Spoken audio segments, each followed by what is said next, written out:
Sexta-feira, 18 de janeiro. As notícias de interesse do trabalhador, dos movimentos sociais e pela democracia estão aqui no seu jornal. Presença de militares no governo federal já é a maior desde a época da ditadura.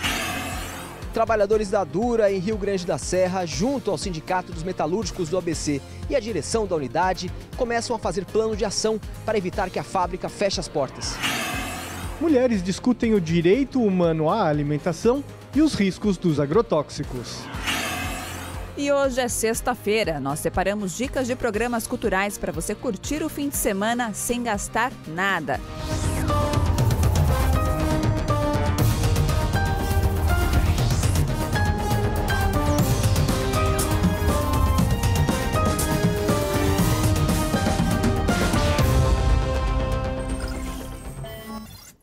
Os trabalhadores da Dura Automotive, antiga Poloni, em Rio Grande da Serra, foram surpreendidos com a notícia de que a empresa pretende fechar as portas em maio deste ano. Uma greve foi iniciada nesta semana contra a decisão da companhia, mas o Sindicato dos Metalúrgicos do ABC conseguiu reverter o quadro ontem à noite. Os trabalhadores aceitaram a proposta da matriz da companhia nos Estados Unidos. Eles devem, em uma semana, apresentar junto ao Sindicato dos Metalúrgicos do ABC e à direção da unidade em Rio Grande da Serra um plano B que evite o fechamento da fábrica. Em contrapartida, a greve iniciada na quarta-feira fica suspensa. Lideranças do sindicato ainda analisam o plano de ação que será apresentado. Depois de muito debate, muita conversa, a gente conseguiu que tivemos uma semana de trégua, vamos ter uma semana de trégua, onde segunda-feira estaremos falando com o trabalhador para mostrar um cronograma de reestruturação da empresa e mostrar que ela é viável aqui na região. A ideia é a gente aprofundar sobre os problemas que eles apresentam, sobre os indicadores que eles colocam que está levando aqui a Dura para o prejuízo, e a gente discutir junto os trabalhadores essas alternativas e como superar esses problemas e quais as ações necessárias para a manutenção da planta. De acordo com o sindicato, a fábrica responde por quase 10% dos empregos formais em Rio Grande da Serra e tem peso na economia do ABC. Hoje, a organização emprega cerca de 300 pessoas. De extrema importância a manutenção da Dura, enquanto manutenção dos empregos, dos postos de trabalho, para a economia local, a economia do Rio Grande da Serra e para o complexo automotivo que a gente tem na região. Para a Somália, que é dirigente sindical, desde ontem houve avanço nas negociações, mas é uma luta contra o tempo. Nesses próximos dias a gente não tem dia nem horário. O que for possível, a gente vai procurar os mecanismos, vamos sentar, a gente faz um intervalo e volta de novo. Então agora é lutar contra o tempo. Enquanto isso, trabalhadores como Jaildo, de 41 anos, há 21 na empresa, seguem empenhados em continuar trabalhando. Foi uma surpresa, né? Para nós que estávamos aqui trabalhando, fizemos das tripas coração aí, arrumamos PPE, entramos no layoff, aceitamos redução de salário. Adiamos várias coisas da nossa vida para tentar reerguer a empresa e de uma hora para outra a empresa dar um golpe desse na gente, fechar de uma hora para outra. Então todo mundo pegou todo mundo de surpresa mesmo. Nós estamos numa guerra, né? Nós vamos ter que ter esperança em que ela reverta isso daí, né? Que a gente continue mais 21 anos aí na empresa. Thaísa de Almeida Feijó, a funcionária da agência de comunicação que contratou disparos em massa de mensagens de WhatsApp para a campanha presidencial de Jair Bolsonaro, foi nomeada para um cargo comissionado na Secretaria-Geral da Presidência. Com um salário de mais de R$10 mil, ela será assessora do gabinete do secretário-geral da Presidência, Gustavo Bebiano. Thaísa trabalhou para a agência de comunicação AM4 Inteligência Digital, contratada pelo PSL para a campanha de Bolsonaro à presidência. Ela era a funcionária responsável pela contratação das mensagens enviadas por meio do WhatsApp através de pacotes de disparos em massa com ataques ao PT. A prática é vedada pela legislação eleitoral e pode ser enquadrada como doação ilegal de empresas. O caso é alvo de investigações da Polícia Federal e do Tribunal Superior Eleitoral. Jair Bolsonaro não vê o caso envolvendo o ex-assessor Fabrício Queiroz como assunto de governo, e sim como assunto de seu filho Flávio. Foi o que disse hoje o general Augusto Heleno, ministro do Gabinete de Segurança Institucional. O general acrescentou que as investigações sobre a movimentação de mais de R$ 1.200.000 na conta bancária de Queiroz não afetam o governo. Antes mesmo de assumir a presidência, Jair Bolsonaro já tinha deixado claro que iria nomear militares para cargos importantes no governo. A mais recente indicação foi do ex-comandante da Marinha, o almirante Eduardo Bacelar Leal Ferreira, para a presidência do Conselho de Administração da Petrobras. O repórter Leandro Chaves mostra que a presença de militares no governo já é maior desde a ditadura. 7 dos 22 ministérios do governo Bolsonaro são comandados por egressos do Exército, da Marinha ou da Aeronáutica. O general de divisão, Carlos Alberto dos Santos Cruz, é o ministro da Secretaria de Governo. O ministro da Defesa é o general de Exército, Fernando Azevedo e Silva. Na pasta de Minas e Energia está o almirante de esquadra, Bento Albuquerque. Ciência e Tecnologia é comandada pelo astronauta Marcos Pontes, tenente-coronel da Força Aérea. Wagner Rosário, ex-capitão do Exército, está à frente da pasta da Transparência. Segurança Institucional é comandada pelo general Augusto Heleno. E o ministro da Infraestrutura é Tarcísio de Freitas, formado na Academia Militar das Agulhas Negras. Existe algo, evidentemente, que marca esses militares, que aliás marca a instituição do Exército de modo geral, né? Que é o fato de nós pensarmos que são homens, evidentemente, com um perfil mais conservador, talvez ora mais liberal, menos liberal, mas e que vão ao encontro de uma pauta evidentemente moralista, de uma pauta mais conservadora, defendida por Bolsonaro e desejada pelos seus eleitores. Militares também ocupam secretarias e estatais. É a maior presença de oficiais na administração pública federal desde a ditadura. Existe talvez uma certa desconfiança, uma suspensão, de certo modo, em relação a essas nomeações pelo fato de serem militares e por conta de um passado recente que nós tivemos de uma ditadura militar, que portanto faz com que as pessoas tenham alguma desconfiança em que, portanto, talvez a democracia estivesse sendo ameaçada. O importante para nós é que governe com justiça, né, para proteger os mais pobres, né? Então, não me parece que é o que está acontecendo. Então, as primeiras medidas que têm sido já sinalizadas pelo governo são antipovo, vai no caminho com retrocesso civilizatório. A presença de militares no governo também cria conflitos com a equipe formada por Paulo Guedes, à frente do Ministério da Economia. Uma das prioridades da pasta é a reforma da Previdência, medida que os militares querem ficar de fora. Se tem privilégio na Previdência, o privilégio mais claro é dos militares, porque os militares se aposentam, né, em média com 45 anos de idade, 50 anos de idade, não é? Enquanto fala que o trabalhador tem que se aposentar com 65 anos, os militares se aposentam com 40, 45, vai para a reserva e vai com salário da ativa, não é?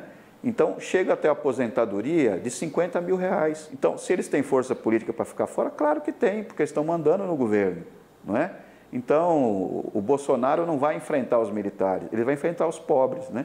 Que aí ele vai condenar a morrer sem poder se aposentar. Isso é muito grave o que está acontecendo no Brasil e nós não podemos permitir que isso aconteça.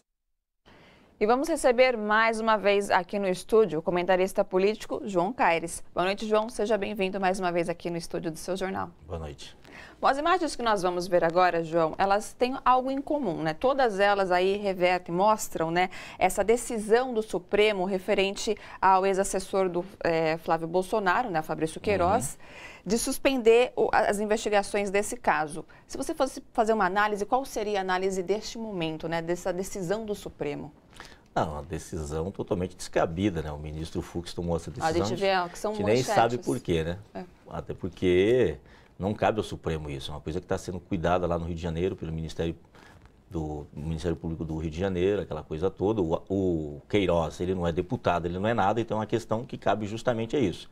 E no caso do Flávio, ele era deputado estadual, também tem que ser julgado no Rio de Janeiro. E aí ele alegou o foro, coisa que ele criticava, o próprio pai dele, o presidente também criticava essa história do foro privilegiado, e ele alegou isso. E o próprio juiz Fux determinou isso. Assim, um absurdo, porque a gente vê que outras pessoas que estão envolvidas, assim, a gente vê uma diferença muito grande de tratamento com outras pessoas que já eram presas, já eram condenadas.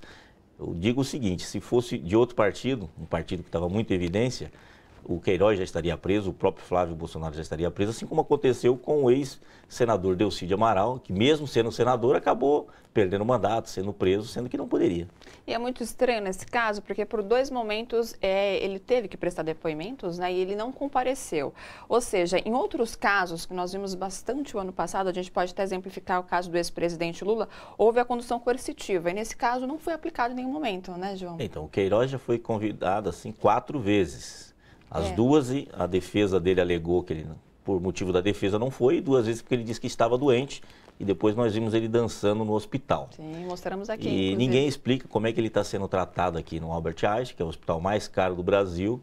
E assim, toda essa confusão em cima dele é justamente porque houve uma movimentação financeira na sua conta corrente que não condiz com o seu salário.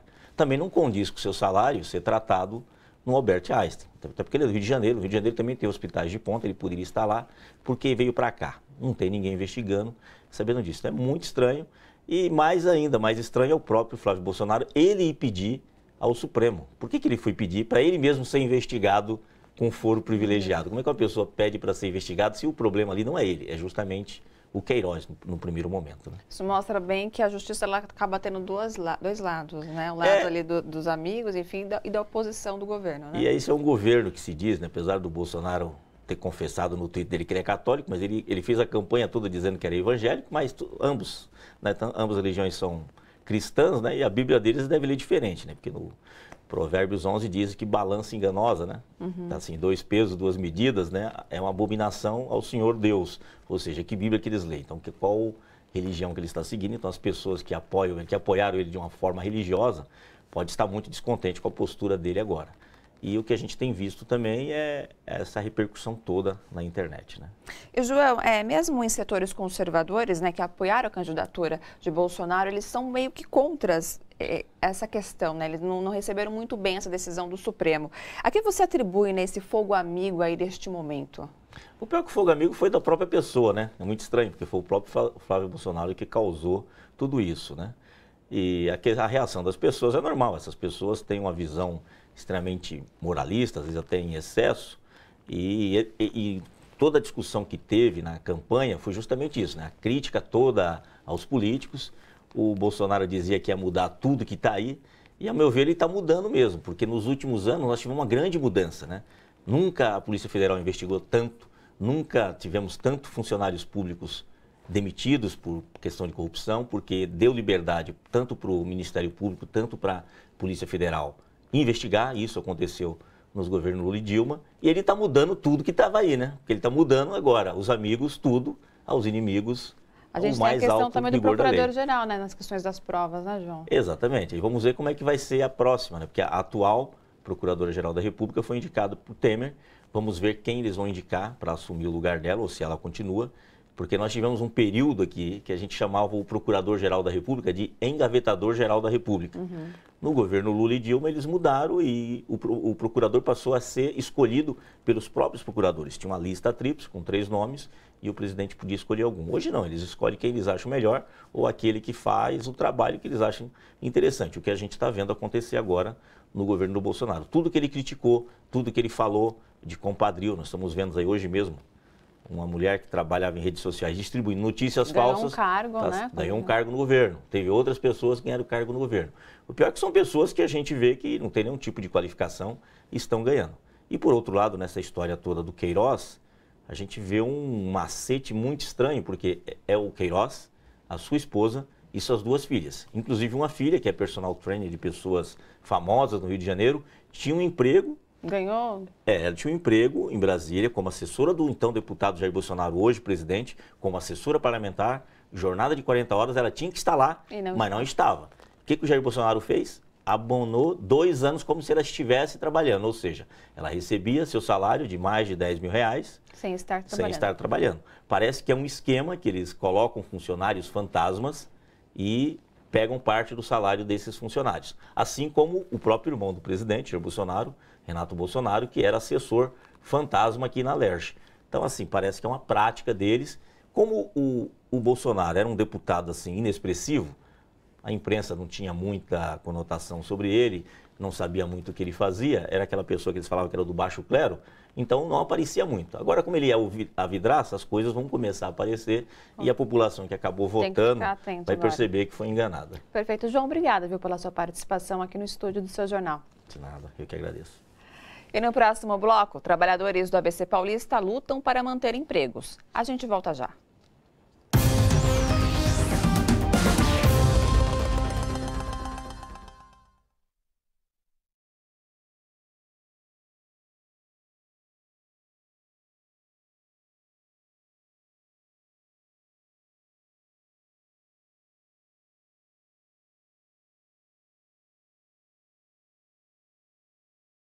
Olá pessoal, como que vocês estão? Eu espero que tudo ótimo na noite desta sexta-feira e vamos aos comentários. Eu leio do Carlos Henrique, ele escreveu: a quadrilha está toda indo para o Planalto. A Lívia Mara Malaquias: ao invés de trazer tranquilidade trabalhista para os brasileiros, o presidente traz armas, caixa 2, laranjas e um foro para salvar o filho envolvido com a corrupção. E o Pedro Silva pergunta: ditadura militar batendo na porta? Bom, daqui a pouco eu volto com mais comentários. Não saiam daí.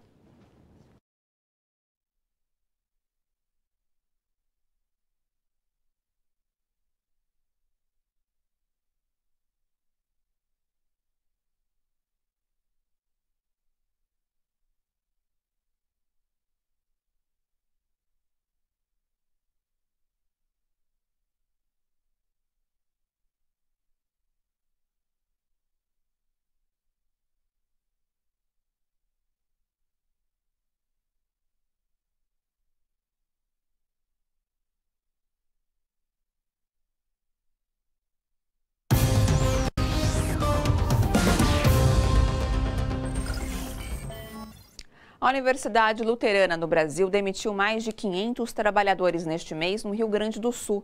A desculpa é de que a medida tem o objetivo de adequar a instituição ao momento pelo qual passa o ensino superior no país. Confira na reportagem de Guilherme Oliveira. No final da tarde desta quinta, professores demitidos da UBRA lotaram o auditório do Sindicato dos Professores do Ensino Privado do Rio Grande do Sul para saber como e quando irão receber o pagamento das quantias rescisórias e do FGTS. A forma como aconteceu a dispensa, enfim, foi uma surpresa. É uma instituição que não se utiliza da transparência necessária, o processo de comunicação sempre foi difícil. Hoje nós temos diversas turmas onde todos os professores foram demitidos. Nós temos turmas de formandos que estão preocupados, né, com toda a razão, de terminar o seu TCC, né, porque seus orientadores que vieram, né, caminhando durante seus 4 ou 5 anos de universidade não podem estar acompanhando, não podem estar mais orientando. Aconteceu casos até de formaturas que, né, nesse último final de semana, onde os professores homenageados não puderam estar presentes porque foram demitidos e a UBRA não permitiu a entrada deles. Então é uma precarização do ensino, da qualidade, que está afetando todo mundo. A UBRA diz que as demissões são fruto da diminuição do número de estudantes, já que a universidade abandonou o FIES, o Programa de Financiamento Estudantil do governo. Como cada vez as condições do FIES são mais restritivas, as instituições não têm renovado a sua adesão ao FIES, isto, então, é um somatório altamente danoso para o ensino superior privado e, por consequência, para a empregabilidade dos professores e dos funcionários técnicos e administrativos. Na contramão do cenário de baixa, os cursos de ensino à distância, EAD, têm apresentado maior ingresso de alunos a cada ano, segundo o Instituto Nacional de Estudos e Pesquisas Educacionais Anísio Teixeira, o INEP. De acordo com os dados do censo, as matrículas em EAD cresceram 17,6% de 2016 para 2017. O professor que está lecionando para aquela turma do EAD não é só para ela, são para mais 40 turmas. Então ele não consegue dar conta do estudante que precisa da ajuda, começa a se distanciar, dificultar o ensino e o estudante acaba saindo da universidade sem concluir o curso. Vamos conversar agora com Fausto Augusto Júnior, professor da Escola de Ciência do Trabalho do DIESE. Boa noite, Fausto. Sempre é bem-vindo aqui no nosso programa, no nosso jornal. Boa noite para você. Boa noite. Bom, com a volta agora, né, 1º de fevereiro do Congresso, Provavelmente um dos primeiros assuntos a ser pautado será a reforma da Previdência. Fausto, o que o trabalhador vai poder esperar disso a partir de então? Bem, todos os indicativos do atual governo é que os trabalhadores perderão direitos. Certamente será mais difícil aposentar, isso está dado. Provavelmente será apresentada a idade mínima. E o atual governo tem anunciado a criação de algum sistema misto entre o sistema de repartição e o capitalização. Nós não sabemos qual é a proposta ainda e há muitos balões de ensaio, inclusive nas regras de transição. Então, por exemplo, a história do 85-95 estão falando em alguma coisa em torno de 110, 106, ou seja, tem muita mudança sendo esperada. Todas elas certamente dificultarão o acesso à previdência, à aposentadoria de um lado, e de outro devem diminuir o rendimento médio dessa aposentadoria no futuro.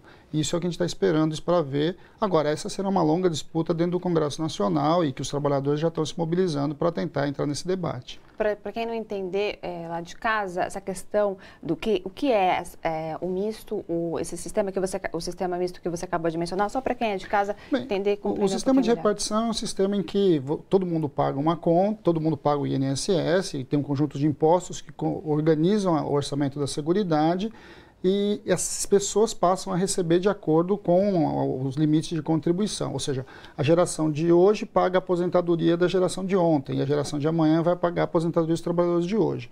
O regime de capitalização é um regime individualizado. Que é esse que seria que ele está sendo pensado. Você vai ter uma conta individual e você vai depositando recursos dentro dessa conta, e quando você se aposentar, você tem acesso a ela, dependendo de uma série de critérios.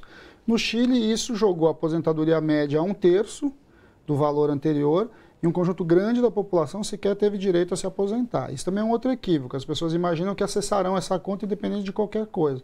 No Chile, não. No Chile, uma boa parte do depósito nessas contas individuais, inclusive, ficaram para o próprio sistema financeiro. O trabalhador sequer teve acesso à aposentadoria.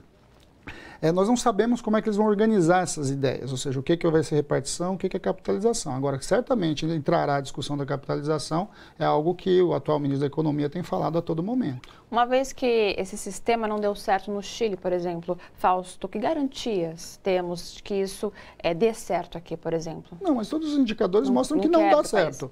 Né? O que nós não sabemos é o grau que ele vai ser introduzido aqui dentro. Agora, o Bolsonaro já está demonstrando claramente como são as suas intenções. Hoje ele acabou de assinar uma MP. Essa MP começa um processo de dificultar o acesso aos benefícios previdenciários. Está sendo mexido no auxílio reclusão, está sendo mexido no acesso da Previdência, Previdência Rural, né? E está sendo mexido também no acesso aos auxílios. Os auxílios por morte, né, está sendo colocado, as pensões por morte estão sendo alteradas também. Tudo isso a partir de leis infraconstitucionais que não precisam mexer na Constituição. Mas, por exemplo, vai estar definido nessa MP que a pensão por morte agora terá que ser por escrito, provado em documento. Hoje, uma pessoa que estaria em convivência, né, ele poderia ter um testemunho e mostrar que a pessoa estava convivendo, já receberia. Agora não, ele vai precisar ter lá a certidão mostrando que ele estava ali em relação estável. Essa é uma mudança importante. Está sendo mexido também na previdência, no acesso à previdência do aposentado rural. Hoje também é mais fácil a comprovação de que ele era um trabalhador rural. O que está sendo colocado agora é que um órgão governamental terá que avalizar a vida rural dele.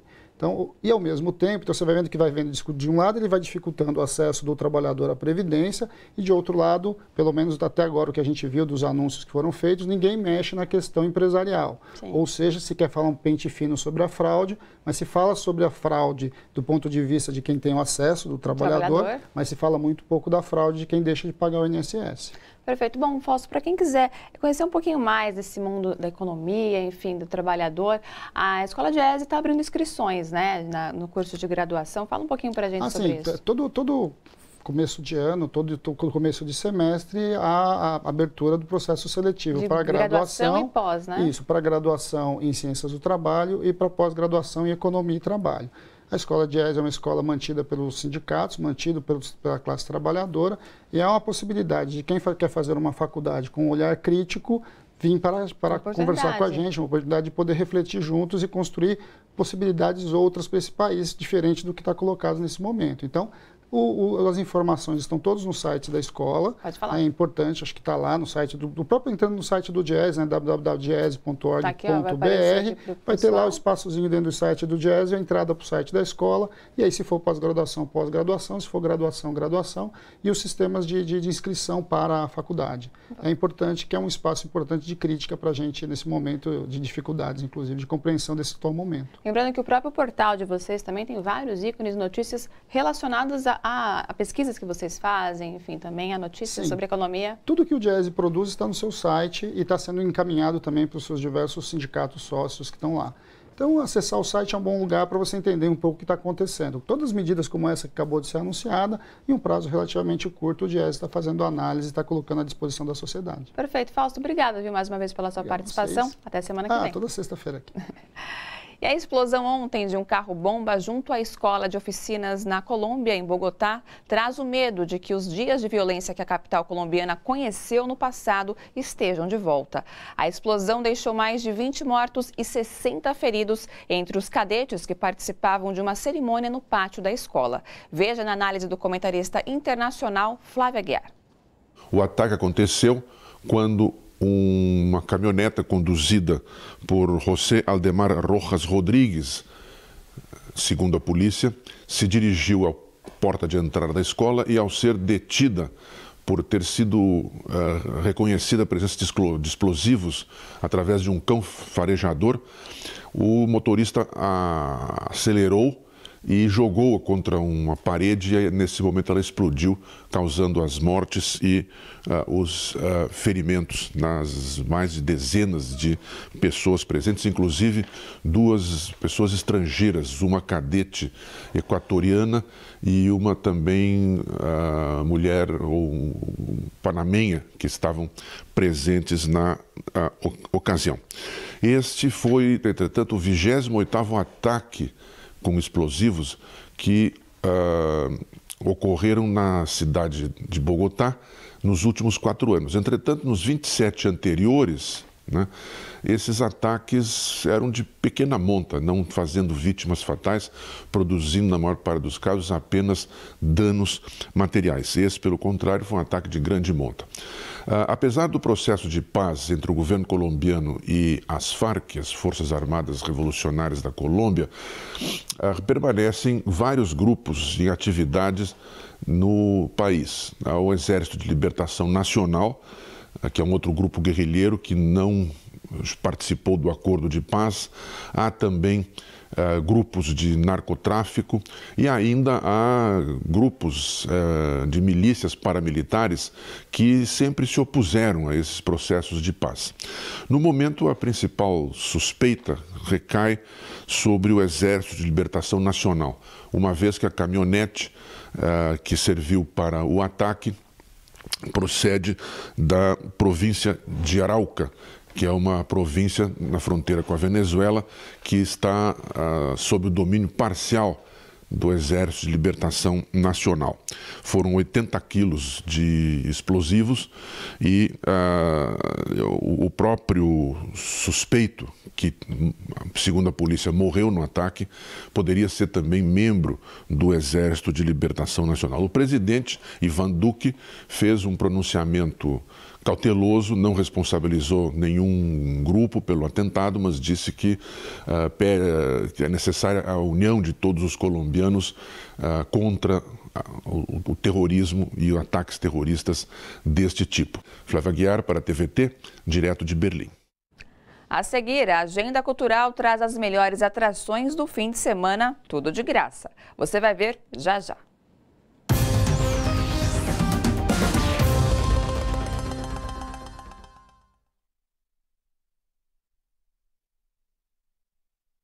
Pessoal, voltei aqui com seus comentários. Eu li agora do José Roberto Castanheiro.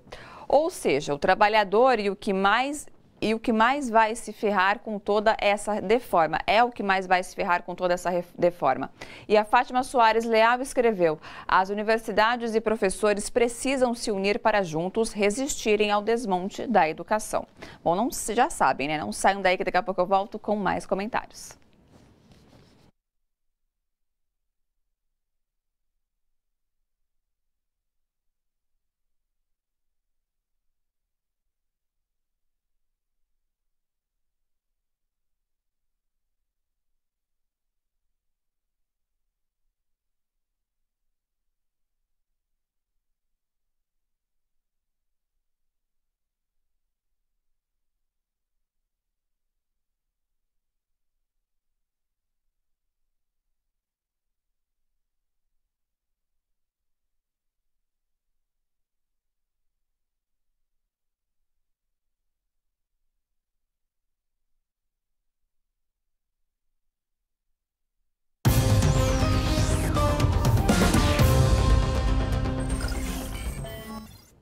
Hoje, a Defensoria Pública da União discutiu o direito humano à alimentação. Segundo a Declaração Universal dos Direitos Humanos, todo ser humano tem direito a um padrão de vida capaz de assegurar a si e à sua família saúde e bem-estar, incluindo a alimentação. As medidas adotadas atualmente no Brasil, porém, seguem caminhos diferentes. E o fim do Conselho Nacional de Segurança Alimentar e Nutricional, o CONSEA, dificultará ainda mais o combate à fome no país. Veja na reportagem de João Miyagi. A reforma agrária é uma das formas de garantir o direito humano básico à alimentação, tanto para os assentados quanto para a população local, afirma a camponesa Eunice Pimenta. O MST veio para salvar vidas, porque nós resgata famílias que moram em situação extremamente precária e a família que consegue ser assentada não passa fome. Então, primeiramente é isso, quem tem um pedacinho de terra jamais passa fome. A terra é patrimônio da humanidade, né? E todo mundo tinha por obrigação de cuidar de um pedaço dela. Hoje, em São Paulo, a Defensoria Pública da União promoveu um bate-papo sobre o direito humano e a alimentação. A nutricionista Adriana Mangold afirmou que a alimentação é fundamental para o desenvolvimento saudável das crianças. É nesse momento que a criança tem todo o desenvolvimento dela, neuromotor, neuropsicológico, o aprendizado, né? Então, os ossos. Então, é fundamental que na fase da infância evita-se anemia e danos, né, ósseos que levam até a má formação num caminhar ou um problema ortopédico. Além de defender o direito humano à alimentação, as debatedoras foram além e defenderam o direito humano à alimentação saudável e de qualidade, alertando para os riscos dos agrotóxicos. Para elas, alimentar-se é um ato político e nossos hábitos de consumo podem mudar as formas de produção. A diretora da Human Rights Watch lembrou que o Brasil é um dos maiores consumidores de veneno do mundo e o controle é muito falho. Ao invés de a gente estar caminhando para maior controle em razão dos malefícios à saúde e à população, principalmente à população rural, do uso indiscriminado desses agrotóxicos, a gente está se rendendo às influências do agronegócio e da indústria e próximos de aprovar uma legislação que ainda impacta ainda mais nesse controle. A médica sanitarista Thelma dos Santos Neri afirmou que 30% dos agrotóxicos no Brasil são contrabandeados. Não há controle sobre o uso e o veneno é responsável por muitas doenças. Por exemplo, uma alimentação com muito agrotóxicos e agrotóxicos proibidos, que são já caracterizados como cancerígenos, pode contribuir para uma incidência maior de câncer na população ou outros como malformação congênita também. Ao afirmar que policiais devem mandar suspeitos para o cemitério, o governador de São Paulo, João Dória, está autorizando os agentes a aplicar por conta própria a pena de morte. Dessa forma, Dória está implantando a pena capital no estado. São perguntas que constam no ofício encaminhado ao governo paulista pela Uniafro, Rede de Articulação e Formação de Jovens e Adultos Moradores de Regiões Periféricas do Brasil. Os autores do documento pedem resposta por escrito e destacam que a polícia brasileira é uma das que mais mata e morre no mundo.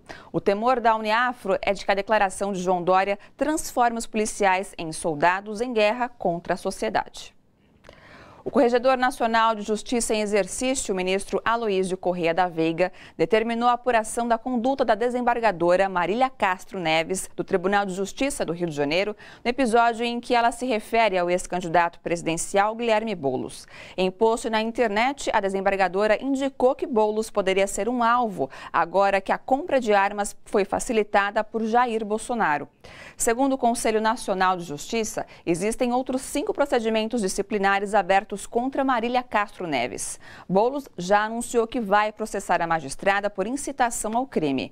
Marília Castro Neves tem 15 dias para se explicar ao Conselho Nacional de Justiça.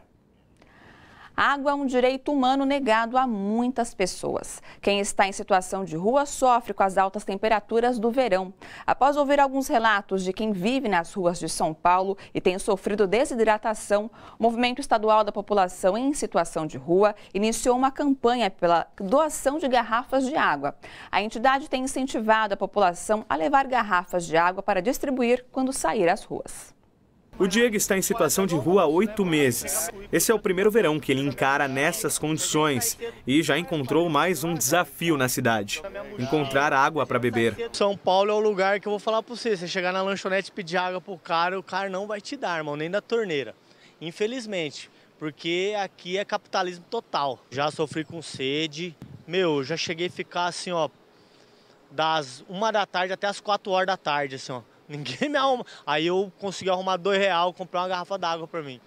São Paulo, a maior e mais rica cidade da América Latina, não conta com nenhum bebedouro público instalado nas ruas.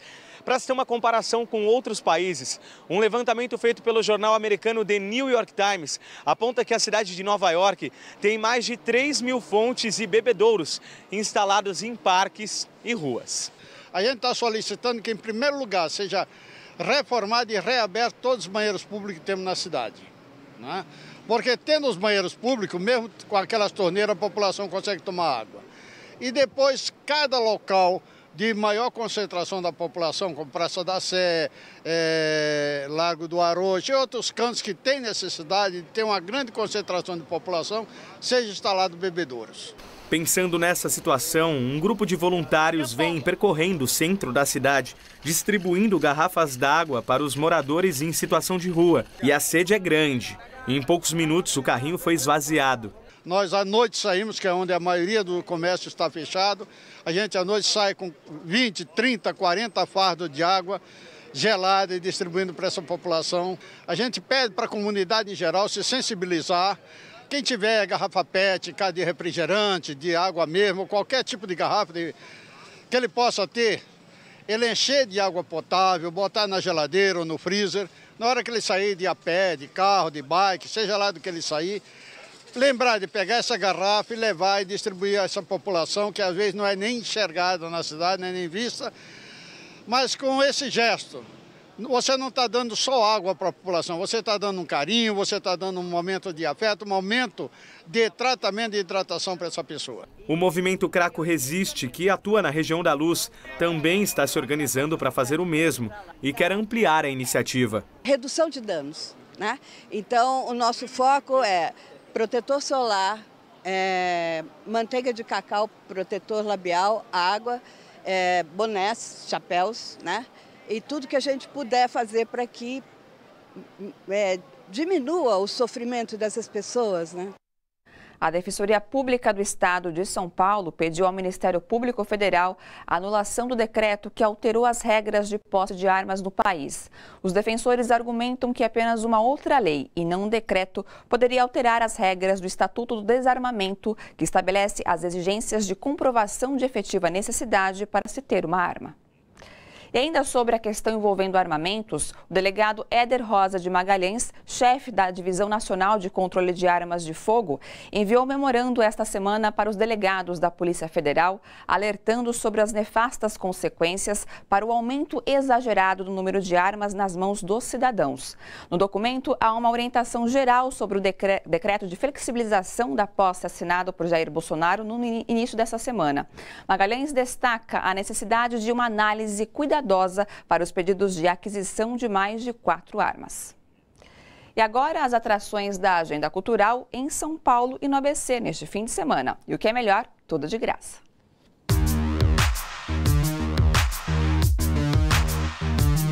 Vai renascer,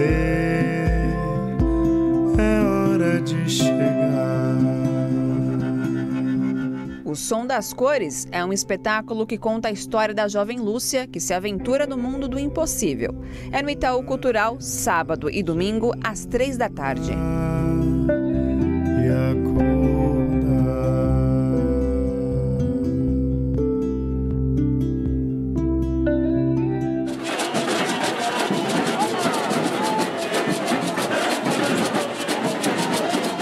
O show Carnaval Resistência é uma homenagem do bloco afroafirmativo Iluinã às grandes sociedades de legado afro-brasileiro. Neste sábado, 4 da tarde, no Sesc Pompeia.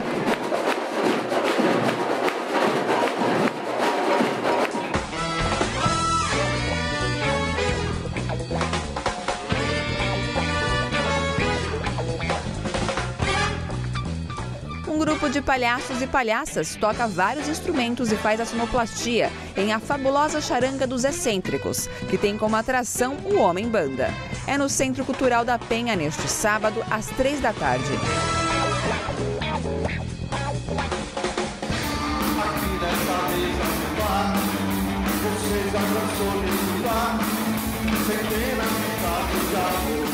Músicas de Vando, Reginaldo Rossi e Odair José, entre outros, estão no repertório do show de Miro de Mello e os Brega Punks. O grupo se apresenta no domingo, às 6 da tarde, no Centro Cultural Olido.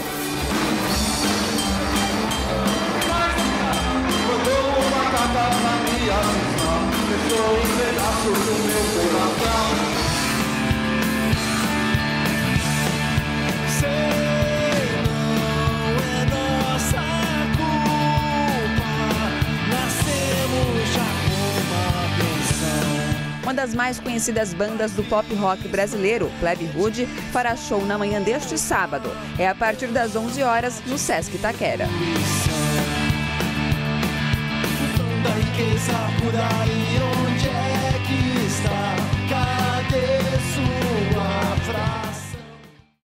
Confira agora os fatos e as imagens que marcaram a semana.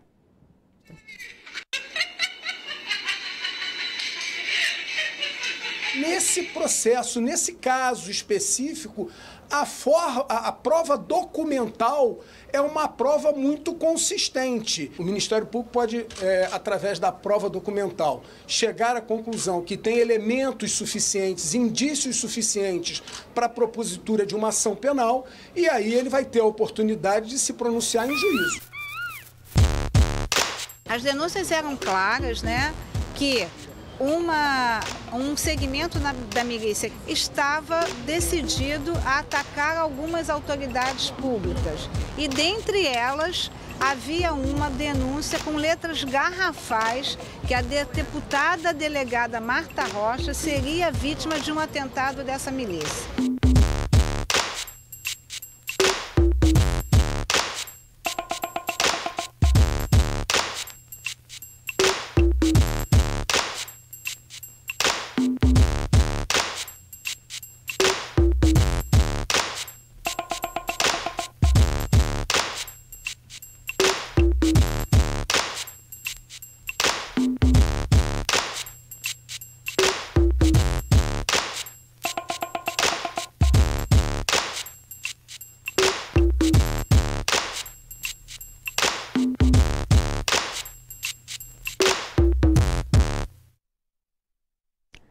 Para assistir às reportagens do seu jornal e também os outros conteúdos produzidos pela TVT, é só acessar o nosso portal.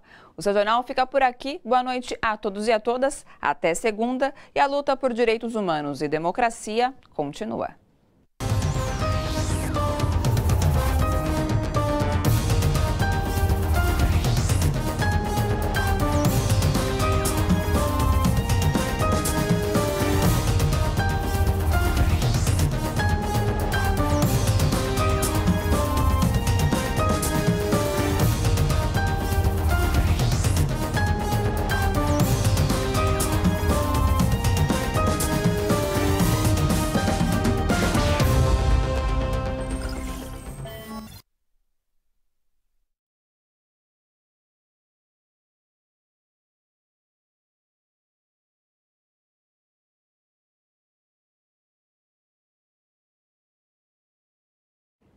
Pessoal, de volta com os comentários e eu leio do Joel e ele escreveu: fome é coisa séria, tem que ser obrigação do governo não deixar ninguém ir dormir com fome. E José César Pereira participou escrevendo: a perseguição aos trabalhadores para dificultar suas vidas e diminuir sua renda é feroz. Já para os ricos, seus lucros aumentarão na mesma proporção da diminuição financeira das vítimas perseguidas. E a Rosa Cavalcante, para todos, teto, trabalho e terra, no mínimo, direito à vida. Bom, obrigada a todos pela participação, pelos comentários. Desejo também a todos um excelente final de semana e na segunda-feira, pontualmente, às 7 da noite, estaremos aqui com mais notícias e informações aqui no seu jornal. Beijo grande, até lá!